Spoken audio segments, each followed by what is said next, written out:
Rebuttal teammates, honorable opponents, esteemed judges, and Mr. Chairman. Today I'm addressing the comments made last time we met by Ms. Jaffe. I will also be covering how the U.S. is ready for an Ebola outbreak. Some comments made last time we met were misguided by Ms. Jaffe. Ms. Jaffe stated that there are no hospitals ready for Ebola in the United States. This is untrue. There are 4 hospitals currently in the United States that specialize in biocontainment units, that have biocontainment units designed to treat the most dangerous infectious diseases in the world. The National Institute of Health in Maryland, the Nebraska Medical Center in Omaha, the Emory University Hospital in Atlanta, and the St. Patrick Hospital in Missouri. Other hospitals around the country are also getting ready for Ebola. A quote from Carol Benson, the St. Patrick Senior Director for Clinical Care, stated that these hospitals are the cutting-edge center of excellence for a lot of things, for cancer treatment, cardiac surgery, and for infectious diseases. These hospitals are more than ready for any Ebola outbreak the U.S. could see. The next thing I'd like to cover is potential training and equipment used by nurses in the field. Today, the CDC and the WHO, which stands for the Center for Disease Control and Prevention, and the World Health Organization, offer training courses every single day in Ebola outbreaks for nurses and other healthcare providers. Also, nurses have the most up-to-date equipment for the CDC, by the CDC and from other hospitals. As of November 2nd, the CDC has released new protocols which are the most up-to-date for Ebola. The equipment used by nurses for Ebola are 2 pairs of gloves, boots, a gown, a full body gown that is fluid resistant, and an apron, respirator, and a protective shield mask. This is more than enough to protect our nurses from Ebola. It reduces the possible exposure to next to zero. The U.S. is prepared and equipped to handle Ebola better than any other country.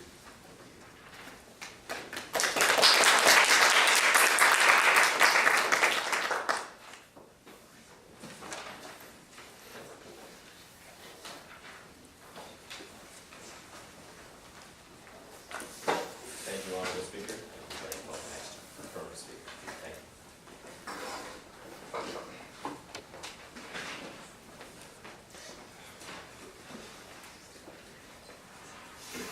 Honorable opponents, esteemed judges, and Mr. Chairman, Ms. Hodgkins has stressed the negative effects that a ban could create for the economies of West Africa. The economy, although important, is not more important than human life. The Great Depression was and still is the worst economic factor the country has ever faced. We were able to recover from the Great Depression due to this just a side effect of nature. The Dust Bowl made it extremely hard to get food and water to make plants in Oklahoma, Texas, New Mexico, Colorado, and Kansas. The situations did get better. They were tough without food, but survivable. Due to poor planning conditions, many people moved away. What will happen if the United States is no longer safe?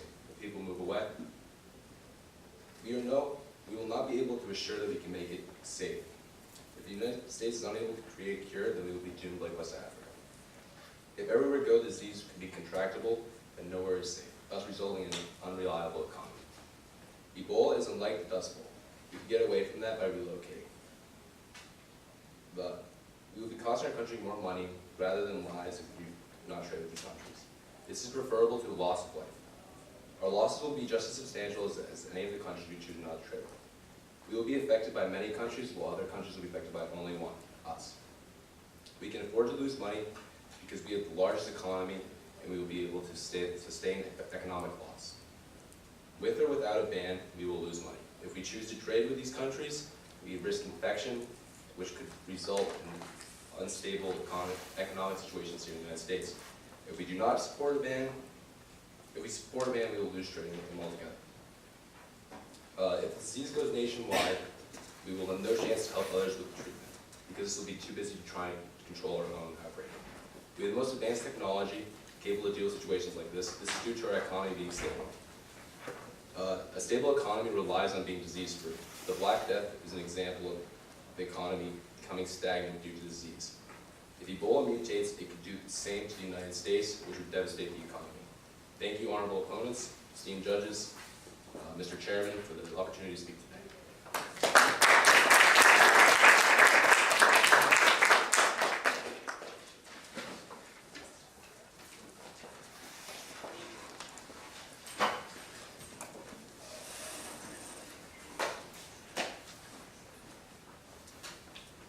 Thank you, honorable speaker, and we'd like to call the final negative speaker.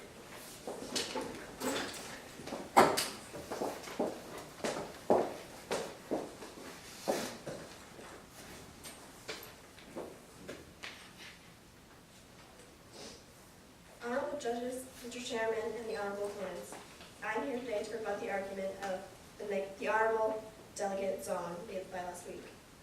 The honorable delegate Zong stated that there is a panic in the United States regarding the Ebola virus. This panic is due to the media. The use of scaremongering is prevalent in the coverage of the Ebola outbreak. The media is bombarding their viewers with terrifying images, death tolls, and biased opinions, which are blowing this so-called crisis out of proportion. As George Washington University's Frank Senso said on Fox News, fear spreads faster than a virus, and in the media, fear sells. The media is milking this tragedy. According to TheGuardian.com, scaremongering is a provocative reporting can only harm the public's understanding and potentially jeopardize the effectiveness of any response on the actual occurrence of the disease. Because of the fear-mongering in the media, the American people don't know the true facts about this virus and its consequences. This causes the American people to be openly afraid and believe in ridiculous ideas such as this travel ban. People say they don't want to travel by plane because they believe they could contract the Ebola virus, but that isn't likely. The Ebola virus can't be easily contracted even if the person next to you on the plane has it. First off, the likelihood of you sitting next to someone on a plane with Ebola is not likely. With screening happening in the airport, anyone with a high fever or other symptoms isn't allowed. Not only are planes cleaned constantly, but the air in the plane is constantly filtered away and new air is put in. As seen in the visual of my cover page, it's right here, taken by the World Health Organization, the air you breathe isn't going to be shared with others. Unless you're sharing foods, getting sneezed on, or sharing bodily fluids in any other ways, the chances of contracting the Ebola virus is slim. According to Wired magazine, you're more likely to contract the disease during a flight than you are sitting in a movie theater. There's no reason to stop air travel in the midst of this Ebola break. Honorable Delegate Zong proposed that the economy is hurting due to this virus and the possibility of coming into America. However, this is false. The claim that small businesses are hurting in Texas is false. This prediction has no facts or evidence supporting it. There hasn't been a decline seen in any restaurants or motel industries. There has been 3 confirmed cases of Texas Ebola, 3 cases out of 25 million people in Texas. People should not be afraid to dine out because it's not like the infected people are going to be preparing food. Overall, this proposed travel ban has no benefits. It's proven that it won't contain people, it will hurt the economy, and it won't do anything to solve the problem at hand. People are dying, and we're blocking them off. The travel ban is a problem, not a solution. Thank you.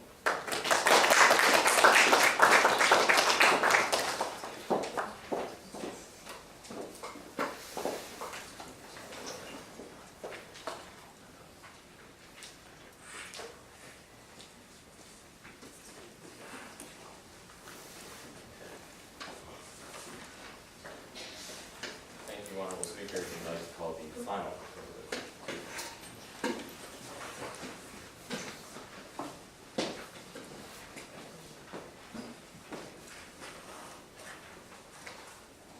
Honorable opponents, esteemed judges, and Mr. Chairman.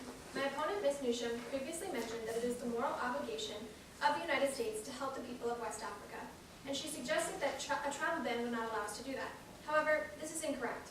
Travel bans wouldn't discourage and prevent aid. Necessary aid doesn't consist of only going to the country to help. We can still help as a nation while staying clear of the infectious disease. The United States military is the best in the world at leading and mobilizing resources in response to humanitarian crisis. They have the power to stop it. There is therefore no need to go to West Africa.